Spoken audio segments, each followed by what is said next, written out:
তো বলেছে যেহেতু আমার দোকানটা হসপিটাল সামনে অনেক রুগীরা দূর দূরান্ত থেকে আসবে, ওষুধ পাওয়া যায় না। আর হসপিটাল থেকেও ডাক্তাররা বলেছে ওষুধের দোকান যাতে খোলা থাকে, সেই জন্য আমি খোলা রেখেছি।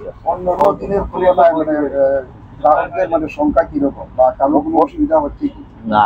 এই গ্রাহকদের কোনো অসুবিধা হবে না। আমি যতটুকু পারি এই ওষুধটা এখন নিয়ে এসেছি, যাদের সবাই থাকতে পারে, ওষুধ পাওয়া যায়।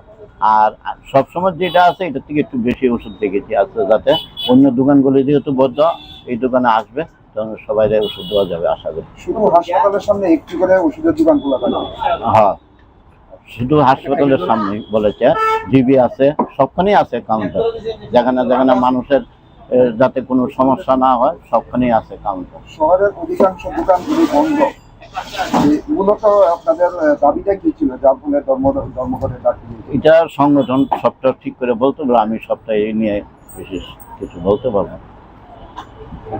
হ্যাঁ, আপনারা তো সবাই ভারতবাসী সবাই জানেন, কোভিড চলাকালীন সময়ে যে আইনের মোতাবেক অনলাইন সার্ভিস চালু হয়েছিল বাড়ি বাড়ি মেডিসিন পৌঁছে দেওয়ার জীবনদায়ী ওষুধগুলো, সেই কোভিড আর নেই, দেশ স্বাভাবিক। কিন্তু সেই অনলাইনের সুযোগে নর্মাল ওষুধের পাশাপাশি ডাক্তারের প্রেসক্রিপশন জাল করে সেই মোতাবেক সারা ভারতবর্ষের বাড়িতে বাড়িতে পৌঁছে যাচ্ছে নেশা সামগ্রী, নেশা জাতীয় ঔষধ, যার ফলে যুব সমাজ, সামাজিক জীবন দুর্বিষহ অবস্থার মুখোমুখি। এটা হচ্ছে আমাদের 1 নম্বর অবজারভেশন। এই অনলাইন মেডিসিন বন্ধ করার পেছনে শুধু যে কেমিস্ট এবং ভাইদের স্বার্থ জড়িত তা নয়, এই অনলাইন চালু হওয়ার পেছনে যুব সমাজ, সামাজিক জীবন ব্যতিব্যস্ত এবং দুর্বিষহ। কারণ এই অনলাইনের মাধ্যমেই সমস্ত নেশা জাতীয় ঔষধ পৌঁছে যাচ্ছে যুব সমাজের মধ্যে। পাশাপাশি এই অনলাইনে মেডিসিন দেওয়ার কারণে আমাদের যারা ফ্যাটার্নিটি, মেডিকেল ফ্যাটার্নিটি, যারা ওষুধ ব্যবসায়ী, তাদের একটা দিক তো ক্ষতিগ্রস্ত হচ্ছেই, লভ্যাংশটা কমে যাচ্ছে, এটা একটা কারণ। আর পাশাপাশি আমাদের যে কর্পোরেট সংস্থাগুলি আছে এরা ডিপ ডিসকাউন্ট দিচ্ছে। সেই ডিসকাউন্টের ফলে আমাদের এখানে যারা ক্ষুদ্র ব্যবসায়ী আছে, ঔষধ ব্যবসায়ী, এরা কম্পিটিশনে টিকে থাকতে পারছে না।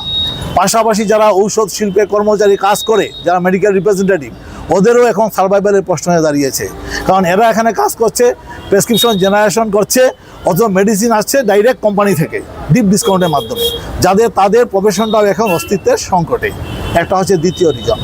তৃতীয় কারণ হচ্ছে আজকে ভারতবর্ষে অনলাইন ব্যবসা এমন একটা জায়গায় পৌঁছে গেছে যে লোকাল যারা ব্যবসায়ী, শুধু ঔষধ ব্যবসায়ী বলে কথা নয়, যে কোনো ব্যবসায়ী ক্ষতির সম্মুখীন। এতে কেন্দ্র সরকারের কী লাভ হচ্ছে আমরা জানি না। সার্বিকভাবে আমরা অনলাইন মেডিসিন বন্ধের ব্যাপারে আজকের এই সর্বাত্মক স্ট্রাইক চলছে ত্রিপুরাতে। সমস্ত মহকুমা, জেলা, আগরতলা সদর 100% সাকসেস। কেউ এর বিরোধিতা করছে না, আমরাও এর সঙ্গে বিরোধিতা করছি না, আমরাও সহমত। আমরা চাইছি সাধারণ পাবলিক এই জিনিসটা বুঝুক যে অনলাইন ঔষধে